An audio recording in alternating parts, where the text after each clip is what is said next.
श्री पुखराज जी गर्ग।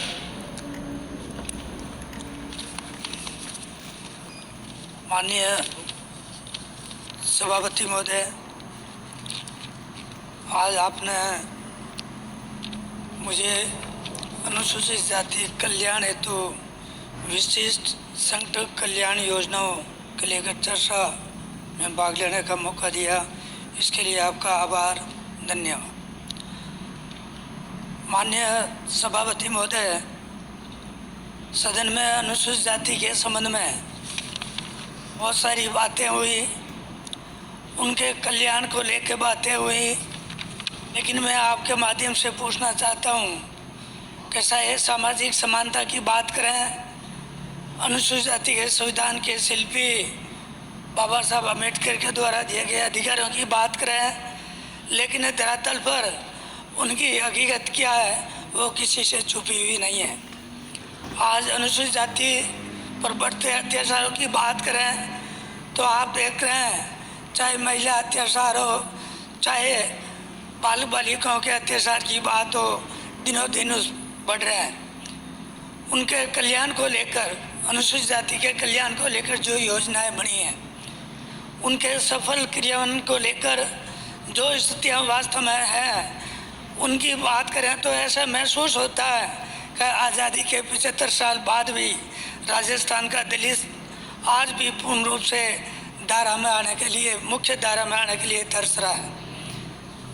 माननीय सभापति महोदय, मैं आपके माध्यम से माननीय मंत्री जी से निवेदन करना चाहूँगा कि जब जवाब दें तो ये ज़रूर बताएं कि आज की अनुसूचित जातियों के आर्थिक और सामाजिक शक्तिकरण के लिए चलाई जा रही विभिन्न योजनाओं का लाभ इस वर्ग को पूर्ण रूप से, जो योजनाएं अनुसूचित जाति के कल्याण के लिए, विकास के लिए बनाई जाती हैं, उनको सही रूप से धरातल पे क्यों नहीं उतर रही है, क्यों नहीं लागू हो पा रही है, उसके बारे में माननीय मंत्री जी को या सरकार को सोचना चाहिए। राजस्थान के अंदर जहाँ एक और अपराध का ग्राफ बढ़ता दिखाई दे रहा है, वहीं इसी बीच प्रदेश के पिछले 5 सालों में अनुसूचित जाति, अनुसूचित जनजाति अत्याचार निवारण अधिनियम के तहत मामले जो दर्ज हो रहे हैं, उनकी संख्या में इजाफा हो रहा है। माननीय सभापति महोदय, चिंता का विषय है, इसमें ये भी साफ प्रतीत हो रहा है कि कांग्रेस की सरकार दलित हितों के संरक्षण में केवल दिखावा कर रही है। माननीय सभापति महोदय, मैं आपके माध्यम से सरकार से निवेदन करना चाहूँगा कि हमारे अनुसूचित जाति वित्त और विकास निगम, जिसके द्वारा जो शिक्षित बेरोजगार है उनको स्वरोजगार के लिए और उस शिक्षा के लिए जो लोन देने का प्रावधान है, लेकिन इसमें इतने सारे राइडर लगा दिए, साधारण दूर से बैंक से लोन लेना ज़्यादा ईजी है निस्बत की अनुसूचित जाति वित्त और विकास निगम से। तो मैं आपके माध्यम से सरकार से निवेदन करना चाहूँगा कि इसमें जो कानून है, जो नियम है लोन सैंक्शन करने के, उसमें सरलीकरण किया जाए, उसको थोड़ा नरम बनाया जाए, ताकि जो शिक्षित बेरोजगार है उनको स्वरोजगार और उस शिक्षा के लिए आराम से लोन मिल सके। माननीय सभापति महोदय, अभी माननीय सभी सदस्यों ने बात कही नौकरी के अंदर आरक्षण की और रोस्टर सिस्टम की, तो मैं माननीय सभापति महोदय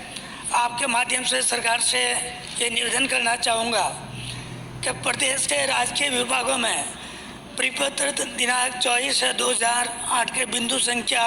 11.3 के अनुसार 16 स्वरों के पदों पर पदोन्नति की जा रही है, लेकिन उसके अंदर रोस्टर सिस्टम को फॉलो नहीं किया जा रहा है। जिस तारीख को वैकेंसी निकली उस पर अगर अनुसूचित जाति के अभ्यर्थी नहीं है तो उसमें प्रावधान है कि उनको 3 साल तक, जब तक योग्य अभ्यर्थी मिले, उनको सुरक्षित रखें, लेकिन अभी ऐसा नहीं हो रहा। माननीय सभापति महोदय, नरेंद्र कुमार वर्मा बनाम राजस्थान सरकार के प्रकरण में माननीय उच्च न्यायालय द्वारा उक्त परिपत्र को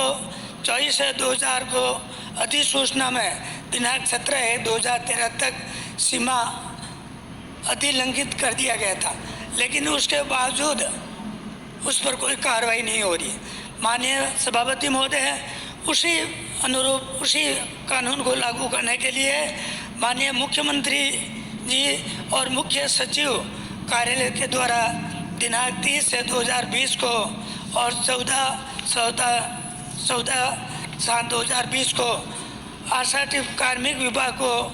रिपोर्ट भेजी गई, लेकिन उसके बावजूद भी उस पर ऊपर कोई कार्रवाई नहीं हुई। मैं माननीय सभापति महोदय आपके माध्यम से माननीय मुख्यमंत्री जी का ध्यान आकर्षित करना चाहूँगा। इस अत्यंत महत्वपूर्ण हम लोग महत्व के विषय पर मैं माननीय मुख्यमंत्री जी का ध्यान आकर्षित करते हुए निवेदन करना चाहूँगा कि कार्मिक विभाग के परिपत्र 24/2008 के बिंदु संख्या 11(3) को प्रत्यांत रिवोक कर एलसेप के रोस्टर सिस्टम में पदोन्नति प्रक्रिया में यदि उस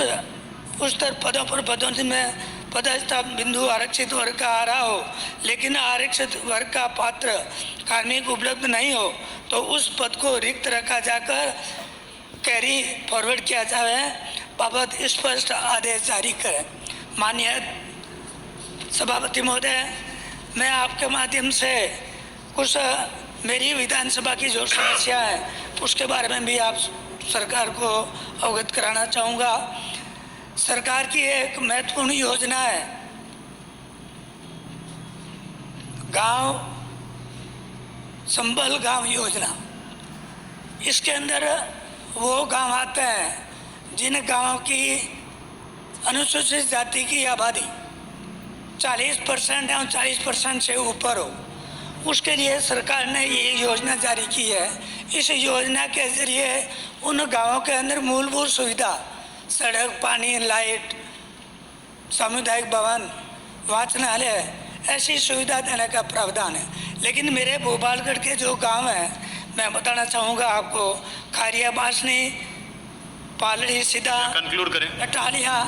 इन गांवों के अंदर किसी तरह की सरकार ने अभी तक कोई मूलभूत सुविधा उपलब्ध नहीं करवाई है। तो मैं सभापति महोदय आपके माध्यम से ये मैं निवेदन करना चाहूँगा कि जो इस संबल योजना से गांव जुड़े हुए हैं उन गांवों में मूलभूत जो है वो सुविधाएं इसमें उपलब्ध करवाएं। और दूसरा, अभी जो भी समाज कल्याण के छात्रावास हो, चाहे अम्बेडकर छात्रावास हो, उनके अंदर जो सुविधा है वो जो महंगाई बढ़ रही है, जो महंगाई सूचकांक के हिसाब से उसमें हर साल